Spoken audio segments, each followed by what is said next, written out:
BPF দল হিচাপে GSP ৰাজনীতিক দলৰ লগত আলোচনা কৰিবলৈ আমাৰ কেন্দ্ৰীয় কমিটিৰ বিষয়ববীয়া কেইজন মানুহক দায়িত্ব অৰ্পণ কৰা হৈছে।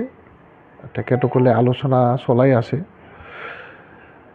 আৰু আমি যিটো মিত্ৰতা মানে আমি যেনেকৈ নিৰ্বাচনত যেনেকৈ আমাৰ BPF দলে আমি অকলে খেলাৰ যিটো এটা মানে পৰিৱেশ, এই পৰিৱেশটো আমি বনাই আছোঁ। ইয়াৰ মাজতে কিছু ৰাজনৈতিক দলে আমাক সহায় কৰিবলৈ আগবাঢ়িছে আৰু তেখেতসকলৰ লগত আমি একেলগে আলোচনা চলাই আছোঁ।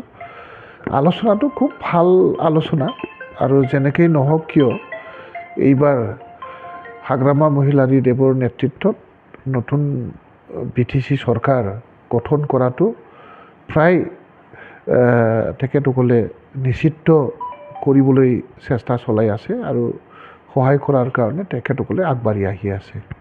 অঞ্জলি দৈমাৰীৰ নেতৃত্বত যিটো নতুন ৰাজনৈতিক দল আছে এই দলে কিবা এটা ক্ষতি কৰিব? অঞ্জলি দৈমাৰী ডাঙৰীয়ানীৰ নেতৃত্বত আমাৰ BTCত এটা ৰাজনৈতিক দল ইতিমধ্যে গঠন হৈছে। এইটো এটা গণতান্ত্ৰিক প্ৰক্ৰিয়া। পাৰ্লিয়ামেণ্টাৰী ডেমক্ৰেচিত চবৰে নিৰ্বাচনৰ সময়ত প্ৰতিদ্বন্দ্বিতা কৰি নিজৰ যিটো আদৰ্শ, নিজৰ যিটো নীতি, এই নীতিক ইমপ্লিমেণ্ট কৰাৰ কাৰণে যিটো জনপ্ৰতিনিধিৰ নিৰ্বাচিত কৰাৰ যি প্ৰক্ৰিয়া, এই প্ৰক্ৰিয়াত তেখেতসকলে এইবাৰ আগভাগ ল'বৰ কাৰণে তেখেতসকলে এই ৰাজনীতিখন গঠন কৰিছে। মই ভাবোঁ চবে BTC অঞ্চলৰ কাৰণে চিন্তা কৰিছে আৰু চবে BTC অঞ্চলৰ কাৰণে যাতে উন্নতি কৰিব পাৰে, BTCবাসী ৰাইজৰ কাৰণে, BTC অঞ্চলৰ কাৰণে চবে পলিটিক্স কৰাৰ কাৰণে আগবাঢ়িব লাগে আৰু নিজৰ আদৰ্শ বা নিজৰ যিটো